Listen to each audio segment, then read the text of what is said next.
Assalamualaikum warahmatullahi wabarakatuh.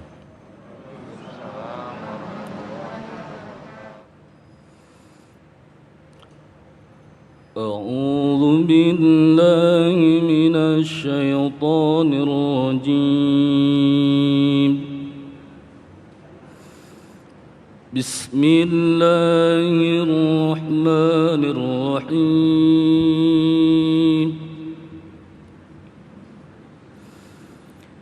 يا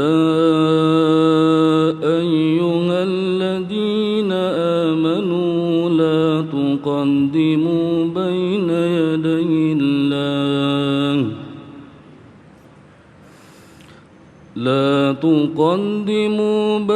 يدي الله ورسوله واتقوا الله إن الله سميع عليم.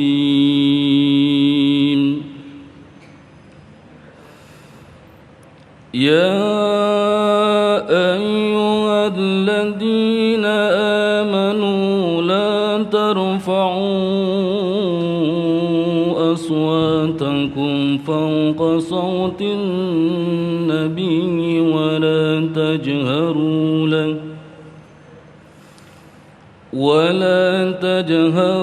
له بالقول كجهر بعضكم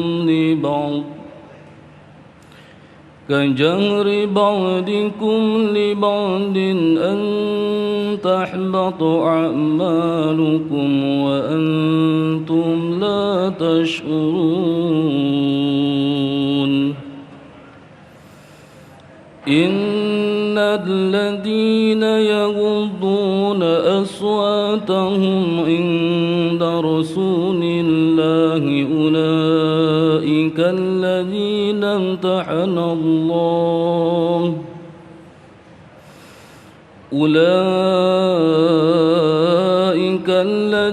امتحن الله قلوبهم للتقوى لهم مغفرة وأجر عظيم.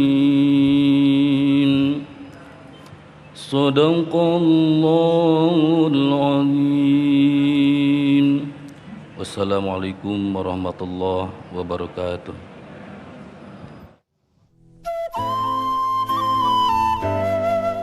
Salah satu hal terpenting dalam kehidupan yaitu adab, baik di kehidupan sendiri, berkeluarga, dan bermasyarakat.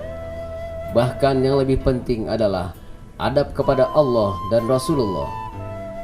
Sejatinya, dengan adab seorang muslim menjadi mulia di mata Allah dan Rasulullah, dan juga di mata manusia, karena adab merupakan barometer kesempurnaan iman seseorang.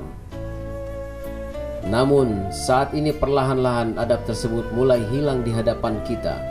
Adab kepada orang tua, bermasyarakat, kepada pemimpin, dan bahkan adab kepada ulama sebagai pewaris Nabi. Lalu kini, bagaimanakah membangkitkan atau menghidupkan kembali adab tersebut yang semestinya ada pada sosok di setiap individu seorang muslim atau anak bangsa? Saksikan kupasannya siang ini bersama guru-guru mulia dalam kajian ilmu Damai Indonesiaku. Assalamualaikum warahmatullahi wabarakatuh. Alhamdulillahirabbil alamin. Allahumma shalli ala sayyidina Muhammad wa ala ali sayyidina Muhammad. Kita berjumpa kembali dalam majelis ilmu Damai Indonesiaku yang kali ini disiarkan secara langsung dari Masjid As-Salam Cengkareng, Jawa Barat. Pemirsa yang dirahmati Allah, baru saja kita saksikan tadi sebuah tayangan yang menjadi pengantar bagi kita untuk masuk dalam diskusi kita, tanya jawab kita, yaitu berkaitan dengan adab dan tata krama dalam Islam. Kita tahu bahwa manusia ketika diturunkan di muka bumi ini, manusia memiliki potensi untuk melakukan apapun secara liar. Disinilah pentingnya turunnya aturan yang mengatur bagaimanakah sesungguhnya adab dan tata krama yang baik menurut Islam. Itulah tema yang kita angkat dalam kesempatan kali ini bersama guru-guru yang telah hadir bersama kita yang kita cintai, Kiai Haji Syarif Rahmat dan Ustadz Fatih Rishad. Bagi Anda pemirsa yang di rumah yang ingin mengajukan pertanyaan berkaitan tema kita, kami persilakan Anda mengirimkan melalui Instagram di @damai_tv1 dengan hashtag adab. Inilah Damai Indonesiaku yang dipersembahkan oleh Sarung Wadimor, tentu sarung kita. Selamat mengikuti.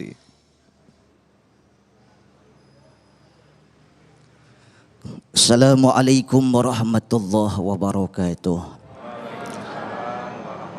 Bismillah walhamdulillah. Wassalatu wassalamu ala asyrafi khalqillah. Wa ala alihi wa sahbihi wa man tabi'ah hudahu wa walah, amma ba'd.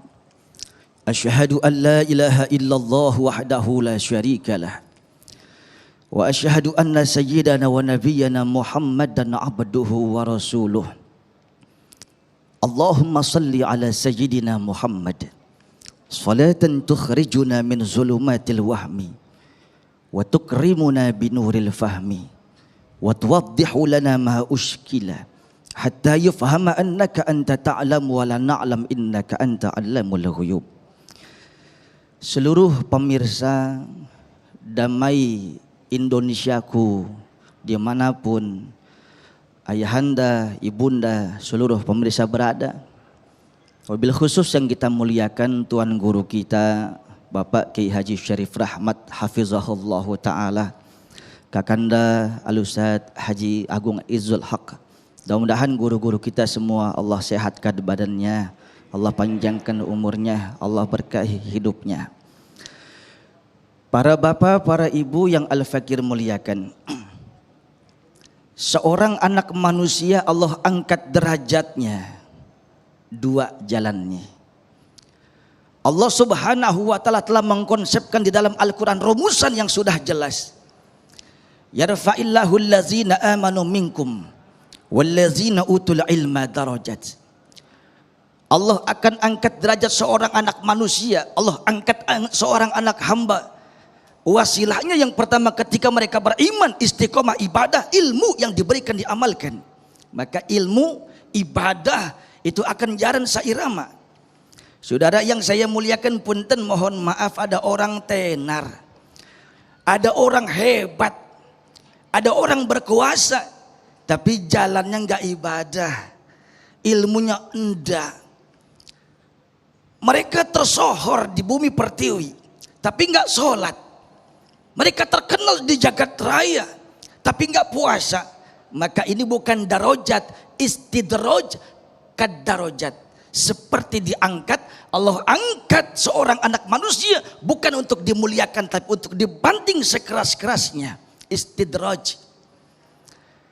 Oleh itu saudara, maka dalam proses kita ingin Allah angkat derajat kita, yuk Al-Fakir berpesan kepada diri sendiri, tingkatkan ibadah kita, istiqomah kita, ilmu sama guru-guru kita ngaji.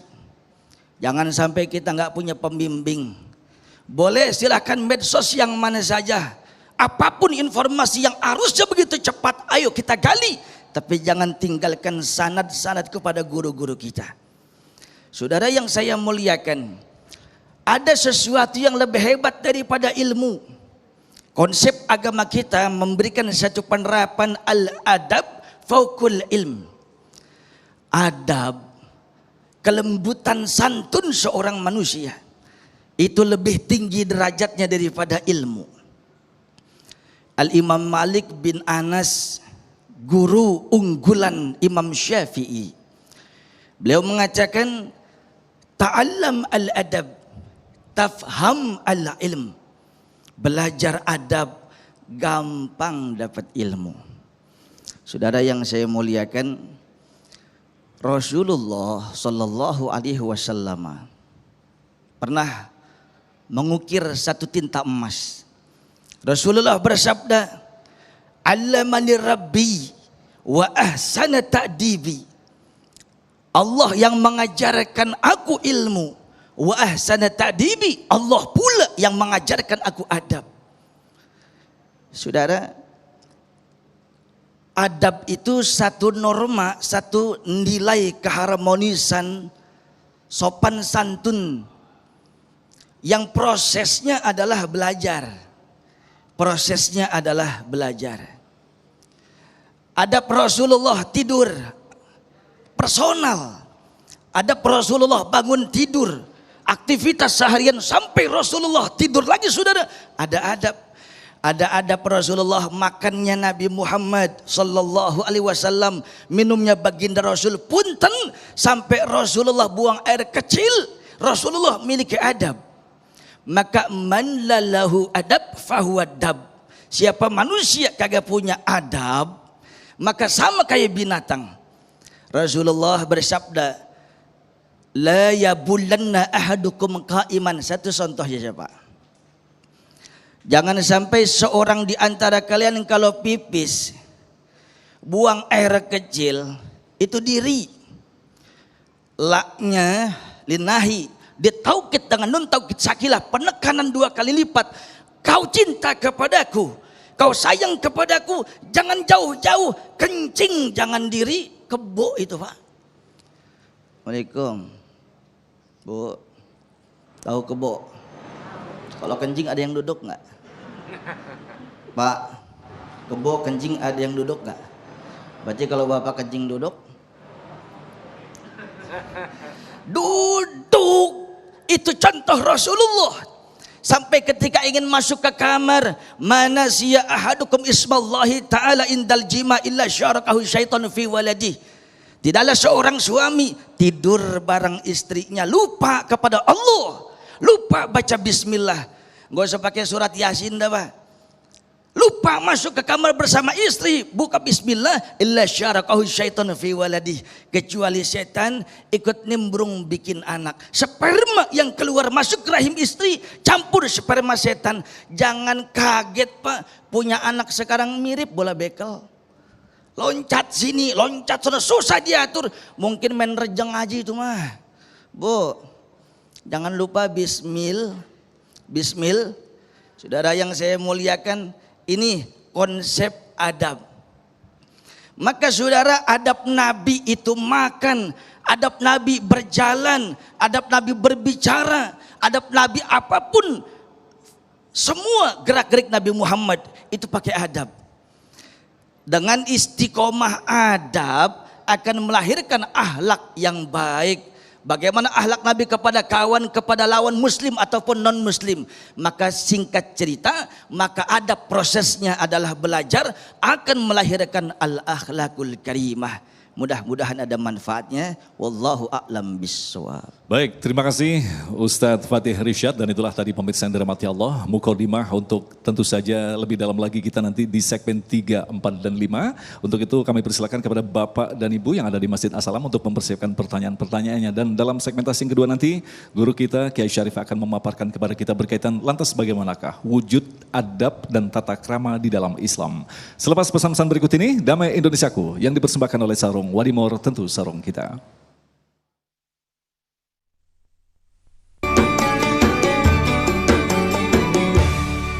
Terima kasih pemirsa, Anda masih bersama kami Damai Indonesiaku yang mengangkat tema tentang adab. Kita mengetahui bahwa Allah sengaja menciptakan kita berbeda-beda di banyak tempat dengan suku yang berbeda, bahasa yang berbeda, bahkan tradisi yang berbeda. Lantas bagaimanakah menerjemahkan adab dan tata krama Islam atau syariah dalam kehidupan sehari-hari di mana kita dihadapkan dengan begitu banyak perbedaan? Kiai Syarif akan menjawabnya. Monggo Kiai.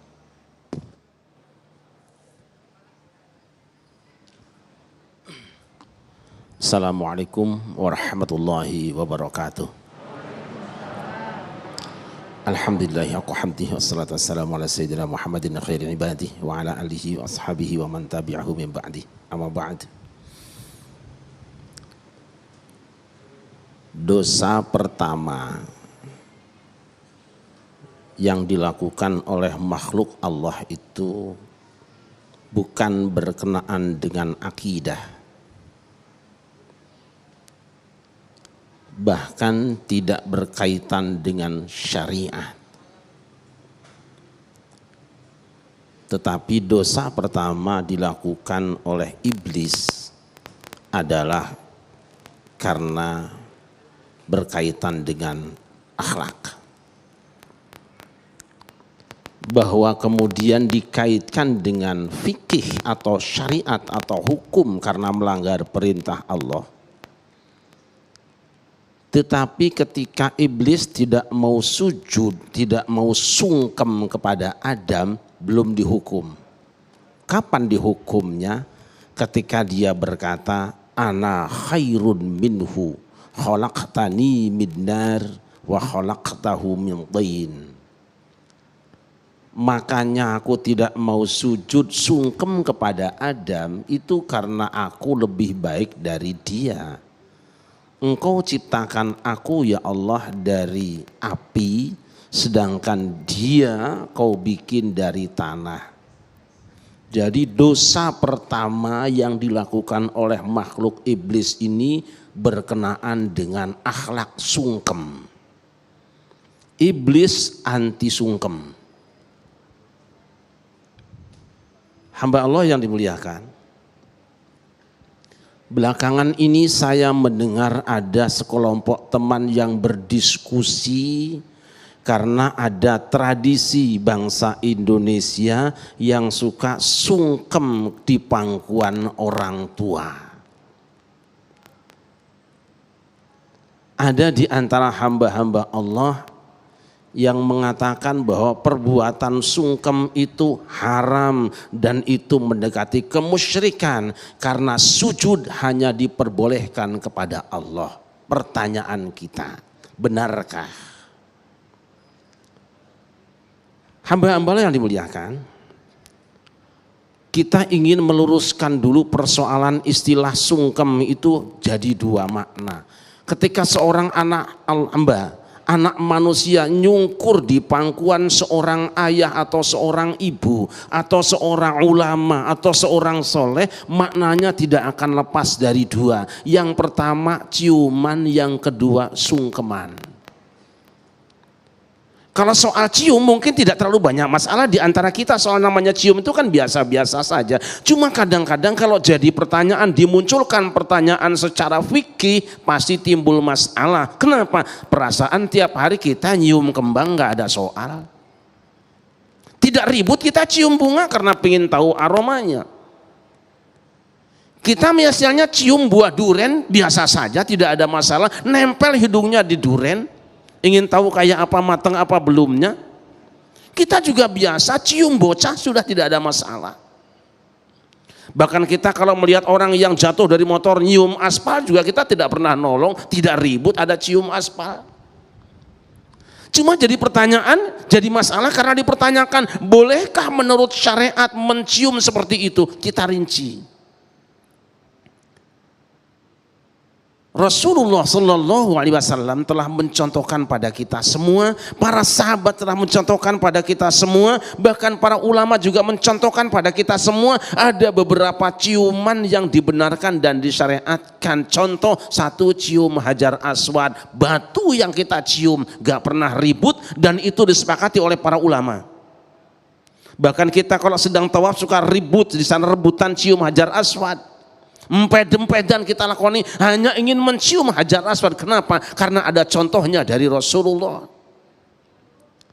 Rasul juga biasa mencium istrinya. Dalam sebuah hadis sahih dikatakan bahwa Rasul itu qabbala ba'dha nisa'ihi summa qama ila shalah wa lam yatawadda. Aisyah melaporkan bahwa Rasulullah itu pernah mencium istrinya kemudian sholat tanpa wudu terlebih dahulu. Ini yang kemudian menimbulkan fikih, apakah sentuhan kulit laki-laki perempuan batal atau tidak. Tapi madhab Syafi'i nanti akan menguraikan panjang bahwa kemungkinan bahwa diantaranya ciuman Rasulullah pada istrinya itu khusus buat beliau. Kenapa? Tidak ada setrumnya saat itu. Karena setrumnya sedang di-off oleh Rasulullah. Lalu kalau misalnya jamaah Masjid As-Salam diizinkan mau sholat nyium istrinya, rame di masjid nyetrum kabeh. Tapi ada yang penting di sini, Rasul mencium istrinya di depan para sahabatnya akan sholat dan dia tidak berwudu, cium istrinya. Kemudian Rasul juga terbiasa mencium anaknya. Kalau masuk rumah Fatimah atau Fatimah masuk ke tempat beliau, beliau peluk, beliau cium. Begitupun ketika Rasul masuk ke tempat Fatimah, datang peluk dan cium, Rasul dipersilahkan duduk. Itu sudah biasa, tidak ada masalah. Bagaimana dengan cium yang lain? Ada cium-cium yang lain yang kemudian dipersoalkan oleh sebahagian orang. Misalnya mencium Al-Quran, mushaf Al-Quran. Kalau kita sedang pegang mushaf Al-Quran, kemudian kita angkat Qurannya, kita cium. Ada yang mengatakan ini bid'ah dhalalah, ini yang menyesatkan. Tapi bangsa Indonesia sudah biasa melakukannya. Apa ada dasar sandarannya? Ibnu Taimiyah pernah ditanya tentang ini. Lihat dalam Majmu' Fatawa. Apa kata Ibnu Taimiyah?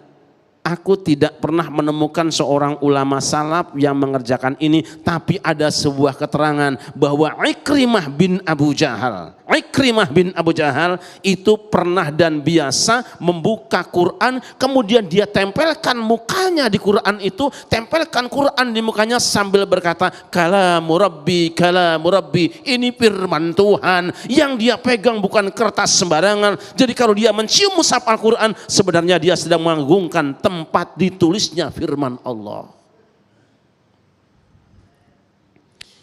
Ini kemungkinan yang pertama, ketika kita bersideku, sungkem di pangkuan orang tua, bisa jadi itu adalah karena ciuman, sedang mencium tubuh orang tua.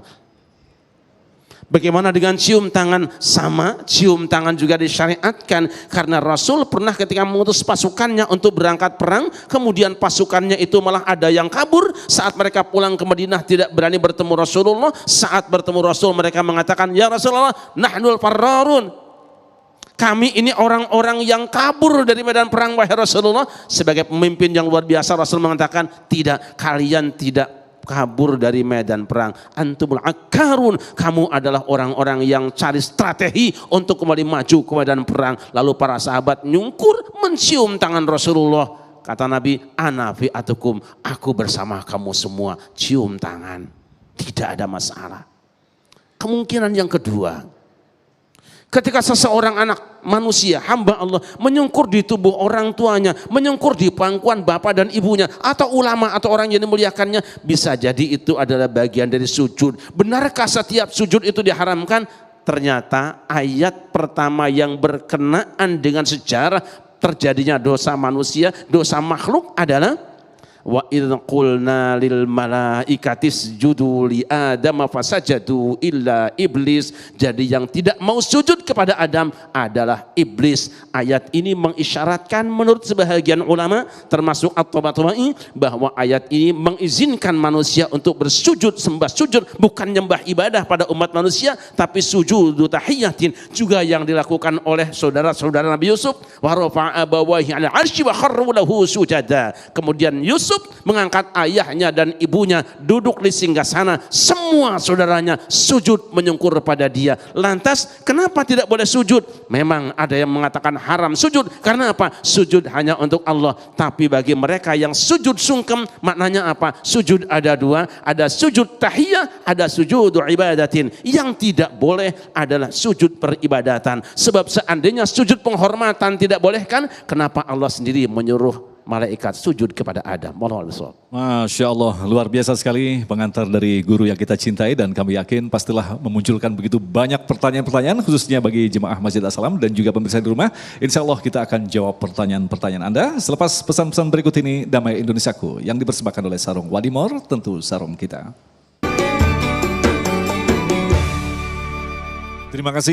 Terima kasih pemirsa, masih bersama kami Damai Indonesiaku yang mengangkat tema tentang adab dan tata krama. Alhamdulillah tadi kita telah mendapatkan pengantar yang luar biasa dari guru-guru kita. Insya Allah tanya jawab ini akan semakin memperdalam tema kita, bagaimanakah sesungguhnya kita harus memiliki adab dan sekaligus menyempurnakannya.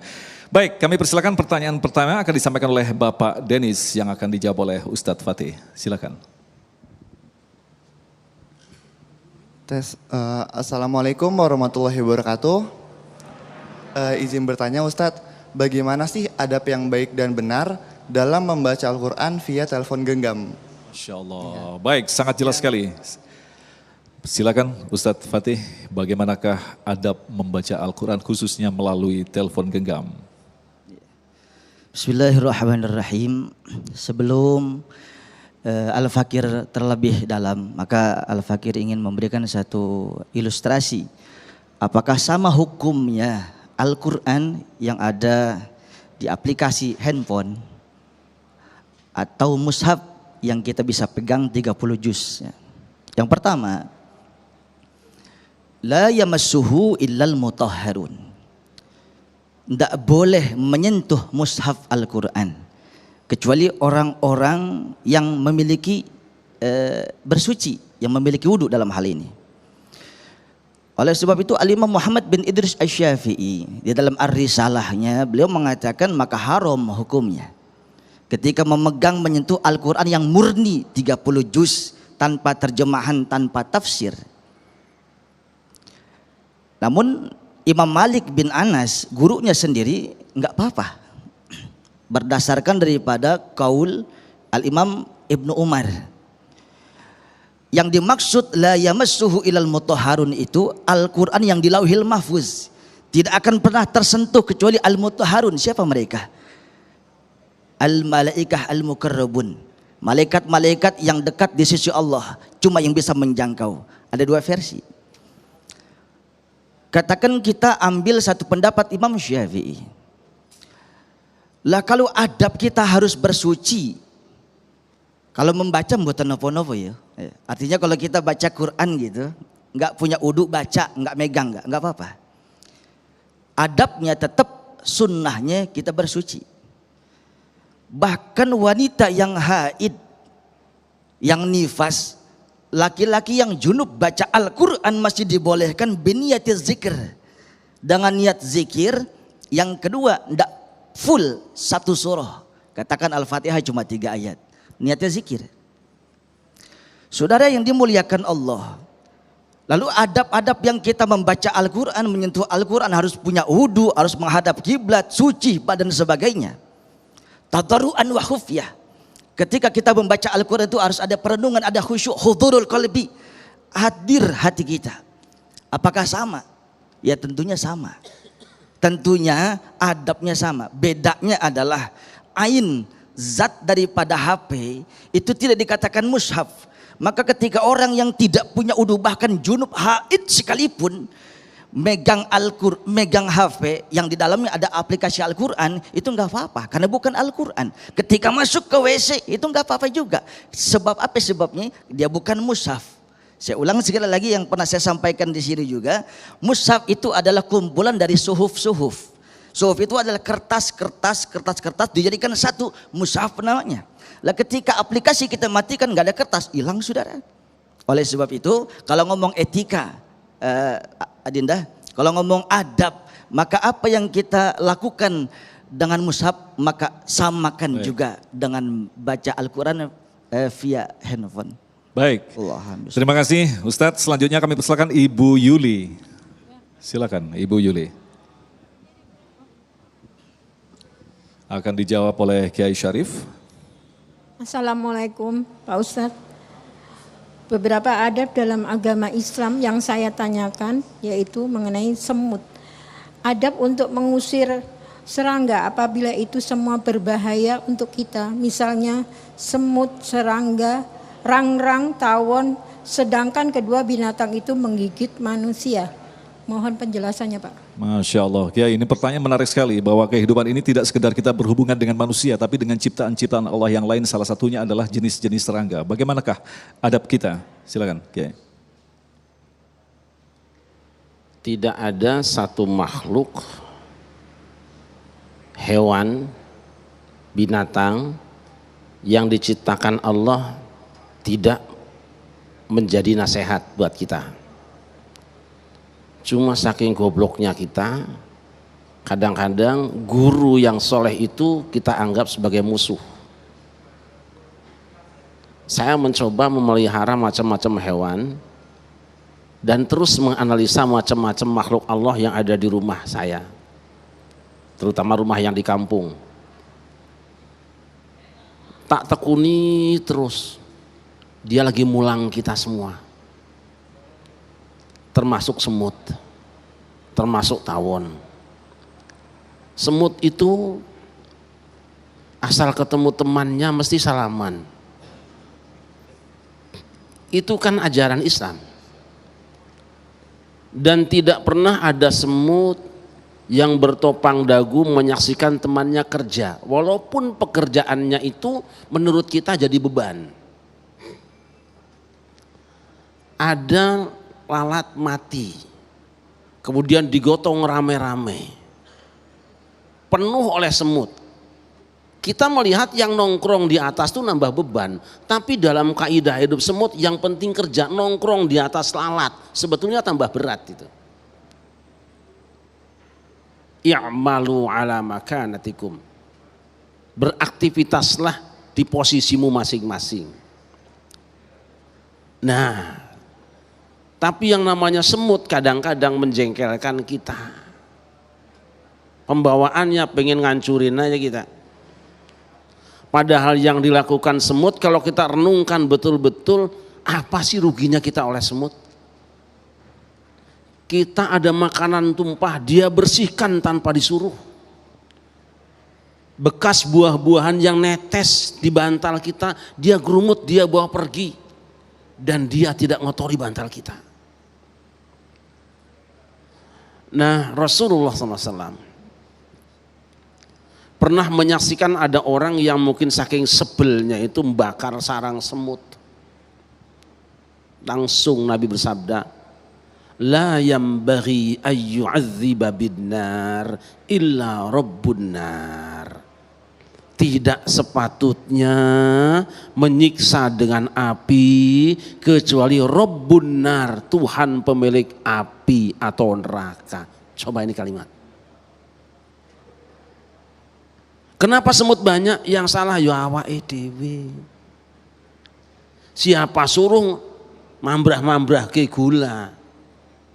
Kan kita sudah hafal dari kecil diajarin ada gula, ada.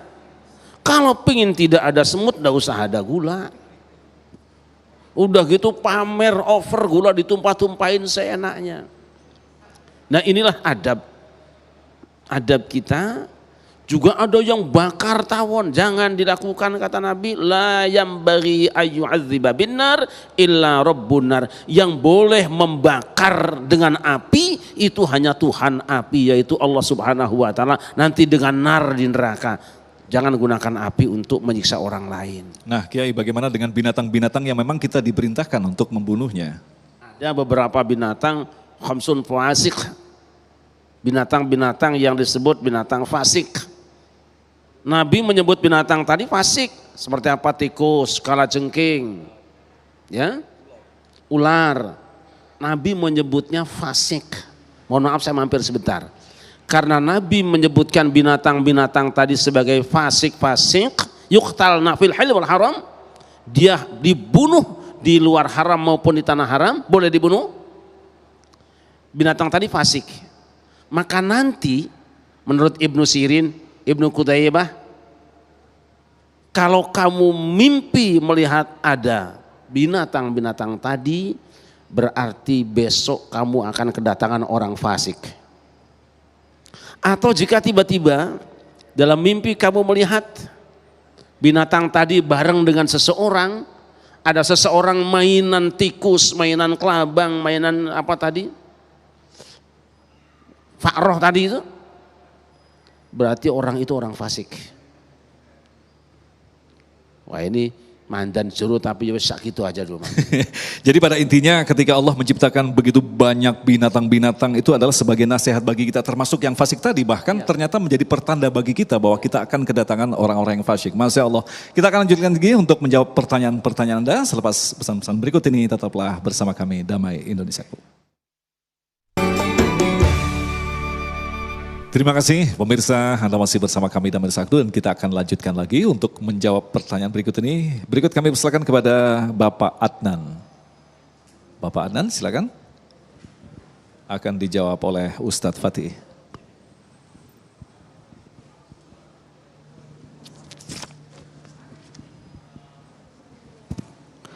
Assalamualaikum warahmatullahi wabarakatuh.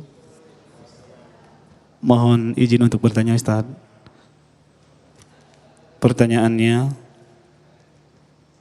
ada sebagian orang yang selalu mengajak bersikap keras kepada non-muslim dengan selalu membawa ayat Muhammadur Rasulullah walladzina ma'ahu asyidda'u 'alal kuffari ruhama'u bainahum. Sedangkan waktu mengaji kita selalu diajarkan untuk lemah lembut terhadap sesama manusia, bukan terhadap golongan. Mungkin itu saja pertanyaannya. Terima kasih. Assalamualaikum warahmatullahi wabarakatuh. Waalaikumsalam warahmatullahi wabarakatuh. Ustadz Fatih, ini pertanyaan menarik sekali. Bagaimanakah menjelaskan tadi? Jangan-jangan kita selama ini salah memahami daripada yang dimaksud dari ayat tadi. Silakan Ustadz Fatih. Bismillahirrahmanirrahim. Yang mulia Ustadz Adnan. Dalam konsep agama kita ada istilah muqtadhal hal. Kalau bahasa kesonoan dikit Ustadz Agung, the right man in the right job, the right man in the right place. Sesuatu kita bisa melakukan tergantung porsinya. Kalau bersandarkan ayat tersebut, Muhammadur Rasulullah wallazina ma'ahu asyidda'u 'alal kufar. Muhammad adalah utusan Allah dan tegas keras kepada orang-orang kafir. Dalam tanda kutip, kafirnya yang mana? Saudara yang saya muliakan, dibahas di dalam ayat surah Al-Bayyinah. Innal ladzina kafaru min ahlil kitab wal musyrikin. Dua. Sesungguhnya orang-orang kafir itu adalah ahlul kitab, Bani Israel, Yahudi, wal musyrikin, dan yang suka menyekutukan Allah, menduakan Allah. Bu, diduain sakit enggak? Ditigain? Bu, madu manis pahit. Mau dimadu? Lah heran saya mah. Saudara yang saya muliakan, Rasulullah bersabda, "Man azazimiyan faqad azani." Siapa manusia yang menyakiti hati kafir zimmi sama dengan menyakiti hati aku. Yang kedua Rasulullah bersabda, "Man azazimiyan fa ana khusmu yaumal qiyamah." Siapa orang yang menyakiti hati kafir zimmi, saya menjadi musuhnya nanti di akhirat. Boro-boro syafaat Nabi, boro-boro pertolongan Rasulullah, kita musuh kepada Rasulullah. Tapi kafirnya kafir zimmi. Apa itu kafir zimmi? Zimmi diambil dari kata zimmah, perlindungan. Siapa mereka saudara? Orang-orang yang hidup di Indonesia, katakan, berdampingan hidup dengan kita, nggak rese, taat kepada aturan agama, tepok seliro, saling memahami, nggak suka gerundel, apalagi nyawa kita jadi taruhannya. Enggak saudara, sama kayak yang main. Kalau kita nyakitin hati tetangga kita, punten mohon maaf, bukan kita nyakitin hatinya. Umpama dia miara anjing pak, kita tempuk anjingnya, besok tuh anjing ngadu sama tuannya saudara, sakit hatinya itu tuannya, sama dengan menyakiti hati Nabi Muhammad. Lalu konteks asyidda'u 'alal kufar, ketika keras tegas ketama orang-orang kafir, ini yang dimaksud kafir harbi. Kafir harbi dari kata harbun, harbun itu artinya perang. Siapa dia saudara? Orang-orang yang memerangi umat Islam, mengancam umat Islam, segala sektor sangat mengecam. Kalau sekarang mungkin kurang lebih ya Israel umpama. Tapi ada orang Israel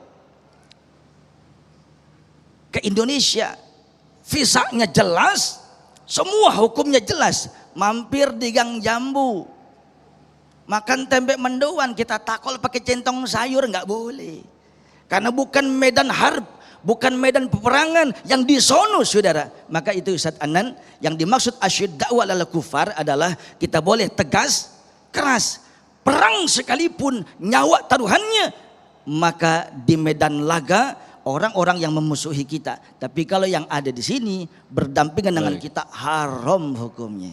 Baik, sangat jelas sekali. Jadi intinya kita harus berhati-hati dalam memaknai setiap apa yang dituliskan di dalam Al-Quran. Ternyata begitu banyak penjelasan-penjelasan lainnya ya.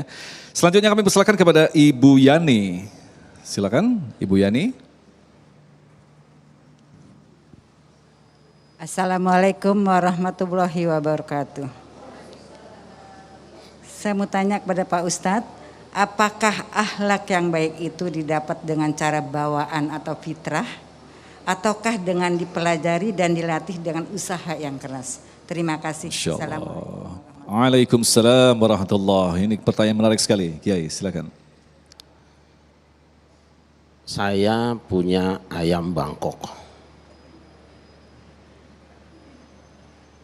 Bapaknya ayam Bangkok bagus, babonnya juga bagus. Ketika dia menetas, harganya mahal, kebetulan 2. Yang satu saya rawat seperti layaknya merawat Sayyidul Ayam, tukang adu ayam. Dilepas di kebun, begitu umur 6 bulan, setiap pagi dicemplungkan di air mengalir, kemudian angkat, nyemplung, angkat, kerem, jemur, kasih makan lindung, cacing dan nasi yang ditumbuk dengan dedek. Ayam ini jago tarung. Yang satu lagi saya kurungin terus, kasih makannya pur, energinya cuma listrik, nggak kena matahari, nggak pernah makan rumput. Begitu diturunkan, ditarungkan, hanya kuat 1 menit dia mati, kalah dia. Al-Imam Al-Ghazali mengatakan akhlak itu gharizi, tapi wa minhu muktasab. Akhlak, karakteristik manusia itu ada yang bekal dari sana. Bahasa gampangnya turunan lah, gharizi, pembawaan. Tapi sebahagiannya itu adalah hasil usaha. Nah, gharizi dari mana? Dari karakteristik ibu bapaknya. Karena apa? Fa innal irqa dassas, kata Nabi, keringat itu menetes. Nah, kalau orang Sunda bukan keringat, uyah mah tara TS kaluhur. Garam itu tidak pernah menetes ke atas, pasti ke bawahnya. Nah, orang Jawa apa? Kacang ora tinggal lanjarane, ning nek dipotong-potong dadi sayur ya iso. Aslinya dia dari pohonnya panjang, tapi kalau yang di dapur mau motongnya, insya Allah bisa jadi pendek. Wallahualam bishawab. Nah, Kiai, yang dimaksud lantas Rasulullah turun salah satunya adalah menyempurnakan akhlak. Ini dalam arti memanai akhlak yang mana ini? Apakah perilaku tadi atau memang keturunan DNA dari orang-orang atasnya atau seperti apa, Kiai? Ya, ketika Maryam itu punya anak dan dituduh sebagai hasil selingkuhan dengan cowok gelap, apa kata orang Yahudi? Maka abuki imra'a sau'in wa ma kanat ummuki baghiya. Hai Maryam, laqad ji'ti syai'an fariya. Kamu datang ini bikin malu saja. Bapakmu bukan Bromo Corah dan ibumu bukan pelacur. Apa yang ditangkap? Ini pesan luar biasa. Dari dulu orang sudah bikin ketetapan bahwa akhlak anak temurun saka wong tuane. Dari dulu. Nah, Rasulullah SAW ditugaskan liutammima makarimal akhlak. Kenapa tidak Rasul diutus untuk menciptakan tapi menyempurnakan? Karena akhlak yang baik itu sebetulnya sudah ada potensinya dan sebahagiannya masih hidup. Tidak semua orang zaman Rasul itu rusak akhlaknya. Khiyaruhum fil jahiliyah, khiyaruhum fil Islam idza faquhu. Orang yang baik di zaman jahiliyah itu akan juga menjadi orang yang baik di zaman Islam selama mereka memang punya pengetahuan tentang agama yang benar. Baik, terima kasih Kiai. Selanjutnya ini dari Instagram akan dijawab oleh Ustadz Fatih berkaitan dengan anak-anak yang sekarang lahir di era medsos. Mereka susah untuk diberikan adab, diajarkan adab. Bahkan ketika mereka diberikan nasihat, mereka banyak melawan. Nah, ini kesalahannya. Kesalahan anak-anak ini dengan lingkungan sekitarnya atau memang kesalahan orang tua yang salah dalam mencontohkan adab atau seperti apa dan solusinya, Ustadz? Bismillahirrahmanirrahim. Akhir zaman dunia medsos. Satu informasi arusnya begitu cepat. Di ujung dunia sekarang terjadi, detik ini bisa kita saksikan. Tapi yang ada di medsos, nggak semua itu kebenaran. Fakta empirisnya kita paham semua. Perjudian ada, prostitusi ada, semua ada. Betul Bu? Betul Bu? Lalu bagaimana anak zaman sekarang tidak paham adab, tidak paham etika, tata krama? Siapa yang salah?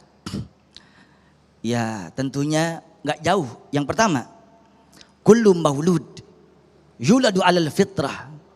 Setiap bayi yang dilahirkan dari rahim bunda siapa saja dalam kondisi suci, fa'abawahu yuhawidani au yunasirani, ayah bundanya lah yang bisa menjerumuskan ke A dan ke B, aliran ini aliran itu, maka ayah bunda yang pertama, al madrasatul ula, sekolah pertama, kenal A, kenal B, kenal Tuhan sekalipun dari ayah dan bunda. Bu, pernah nggak ibu ngafalin surah Al-Fatihah? Saya yakin gak pernah itu. Pak, pernah nggak ngapalin surah Al-Fatihah? Enggak. Kok bisa saudara? Dari kecil di tempat kita apa-apa baca Fatihah, samping kanan kiri kita masjid dan musola, 5 waktu diperdengarkan kita dengan azan dan Al-Fatihah, apal sendiri orang bisa karena terbiasa. Faktor lingkungan mendukung seorang anak manusia beretika, beradab atau ghairu muadab alias biadab, tergantung siapa yang membentuknya, orang tua. Kalau orang tua tidak paham adab, orang tua tidak paham agama, kerja karir keduanya titipkan kepada guru kita, kepada kiai kita. Ke pesantren ada guru kita, guru ngaji alif-alifan. Kalau di kampungnya alif-alifan Ustaz Agung. Kalau alif beneran itu mah. Kalau zaman saya dulu ngaji mangkong ngaji nusin, kalau ini yang lempeng nih tong, nih alif, ini yang bengkok ba, ini yang ngerengket kayak leluwe huruf wau. Dulu saya begitu. Saudara yang saya muliakan sekarang nggak kenal tuh. Tapi boya kita pikirin, kalau kita paham Al-Quran daripada guru-guru kita, maka guru kita 24 jam untuk umat, pikirin dia punya nasib kehidupan. Pendaringannya ikutin, semuanya kita pikirin, bensin, makanya guru ngaji jarang gemuk. Waduh bayaran gocap saban bulan nunggak lagi. Saudara yang saya muliakan, jadi bagaimana kita bisa menyikapi anak kita berakhlak, tempat dia dengan pesantren atau kirim guru ngaji, pantau dia punya aktivitas di medsos. Wallahu. Baik, terima kasih Ustadz Kiai. Nanti mungkin kalau mau menambahkan di segmen berikutnya, karena segmen ini kita sudah habis waktunya. Insya Allah kita akan jawab selepas pesan-pesan berikut ini. Tetaplah bersama kami, Damai Indonesiaku. Terima kasih pemirsa, Anda masih bersama kami Indonesiaku, dan kita akan lanjut lagi untuk menjawab pertanyaan berikut yang akan disampaikan oleh Bapak Budi, dijawab oleh Kiai Syarif. Silakan. Assalamualaikum warahmatullahi wabarakatuh. Kiai ingin bertanya, bagaimana seharusnya adab kita ketika kita ingin menggunakan fasilitas umum untuk kepentingan pribadi? Seperti contoh, misalkan kita ingin mengadakan acara tahlil tapi menggunakan badan jalan, atau juga usaha, atau juga mungkin parkir di badan jalan. Terima kasih. Assalamualaikum warahmatullahi wabarakatuh. Waalaikumsalam. Monggo Kiai. Kenapa saat ini orang lebih banyak minum luwak white coffee? Dan kenapa orang kok sampai sekarang masih milih menggunakan sarung wadimor?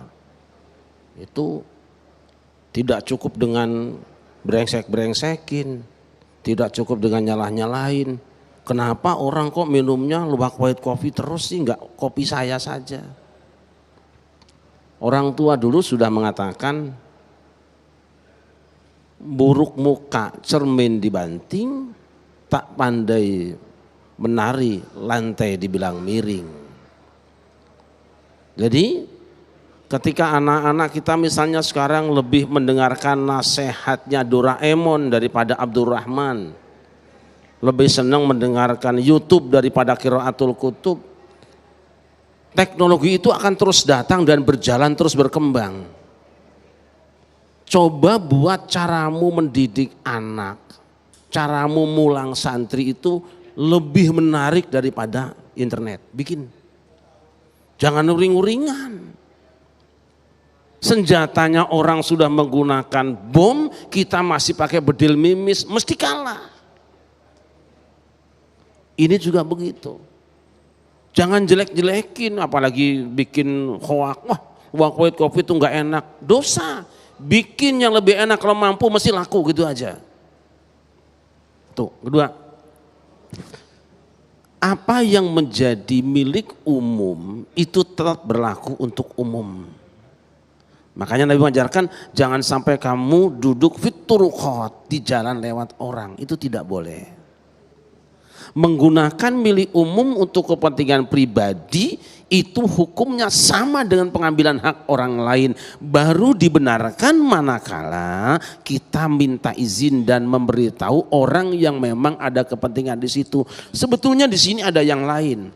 Jalan umum itu milik umum, semua orang yang lewat situ menggunakannya, dia punya hak. Kemudian dipasangi polisi tidur, itu juga sama mengambil hak orang lain. Alasan nanti kalau nggak dipasang polisi tidur ya bagaimana orang naik motor? Tidak semua orang naik motor kebut-kebutan. Anda pernah berpikir bagaimana kalau gara-gara polisi tidur orang yang hamil mau lahiran babar di tengah jalan? Baik, Kiai. Terima kasih. Waktunya sangat singkat sekali. Kami persilakan berikutnya kepada Ibu Okta yang akan dijawab oleh Ustadz Fatih. Silakan. Assalamualaikum warahmatullahi wabarakatuh. Mohon izin Pak Ustadz untuk bertanya. Saya mau tanya bagaimana cara kita sebagai seorang wanita untuk mempertahankan akhlak yang terpuji, khususnya akhlak dalam pergaulan dan dalam lingkungan pekerjaan. Terima kasih. Assalamualaikum warahmatullahi wabarakatuh. Akhlak dalam lingkungan pekerjaan. Ustadz Fatih, silakan. Bismillahirrahmanirrahim. Secara tegas, Baginda Rasul Shallallahu Alaihi Wasallam memberikan satu tips kepada seorang sahabat beliau. Kul amantu billah fastaqim. Katakan wahai sahabat, aku beriman kepada Allah, istiqomahlah. Jadi usaha kita untuk istiqomah. Ada satu keadaan kita harus dibenturkan dengan kehidupan pribadi kita, kehidupan pekerjaan kita. Oh kalau kerja di sini, punten mohon maaf, tidak boleh pakai jilbab. Seandainya kalau pakai jilbab maka otomatis akan keluar dari sistem. Maka saya balik bertanya, Bunda, kira-kira kalau kita pertahankan jilbab kita mati apa enggak? Seandainya kita pertahankan atribut keislaman kita, akankah berpengaruh terhadap nyawa kita? Enggak. Maka istiqomahlah. Huwal fattah huwar razzaq. Allah Maha Pembuka, pemberi pintu rezeki. Insya Allah usaha maksimal, lingkungan, bertemanlah kepada orang-orang yang soleh dan solehah. Insya Allah mujalatus solihin, mujalasah as-salihin, duduk bareng sama orang-orang soleh akan kebawa soleh dan berkah. Wallahu alam bissawab. Baik, terima kasih Ustadz Fatih, Kiai Syarif yang telah memberikan begitu banyak ilmu dalam kesempatan kali ini. Mudah-mudahan apa yang kita pelajari ini semakin memperkaya khasanah kita tentang keilmuan Islam. Dan kita tidak sekedar tahu, mari kita buktikan kebenaran Al-Quran dengan menjadikannya panduan kita dalam kehidupan sehari-hari. Khususnya bagaimanakah kita mampu menyempurnakan akhlak kita. Tetaplah bersama kami, Damai Indonesiaku, yang dipersembahkan oleh Sarung Wadimor, tentu sarung kita.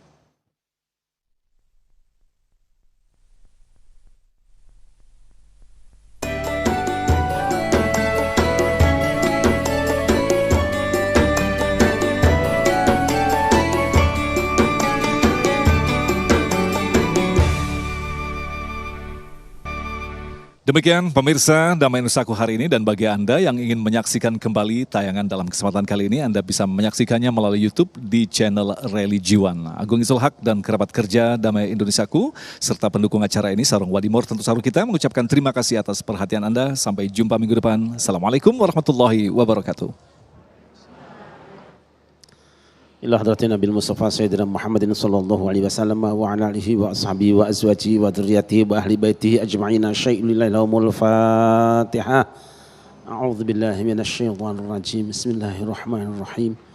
Alhamdulillahi rabbil alamin arrahmanir rahim maliki yaumiddin. Iyyaka na'budu wa iyyaka nasta'in. Ihdinas siratal mustaqim. Siratal ladzina an'amta 'alaihim ghairil maghdubi 'alaihim waladdallin. Allahumma salli ala Sayyidina Muhammad wa ala ali Sayyidina Muhammad Sayyidil awalina wal akhirin wa sallam radhiyallahu tabaraka wa ta'ala an kulli sahabati Rasulillahi ajma'in. Alhamdulillahi hamdan yuafi ni'amahu wa yukafi mazidah.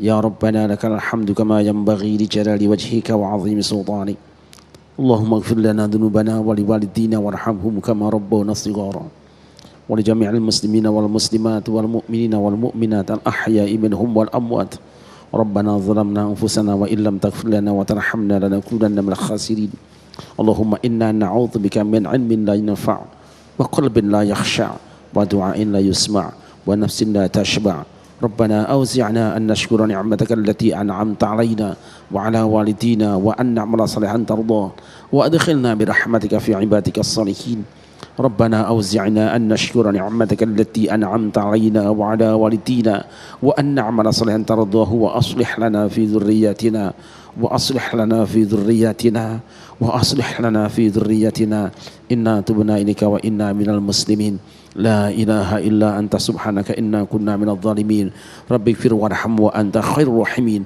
ربنا آتنا في الدنيا حسنة وفي الآخرة حسنة وقنا عذاب النار وصلى الله على سيدنا محمد وعلى آله وصحبه وبارك وسلم بفضل سبحان ربك رب العزة عما يصفون وسلام على المرسلين والحمد لله رب العالمين.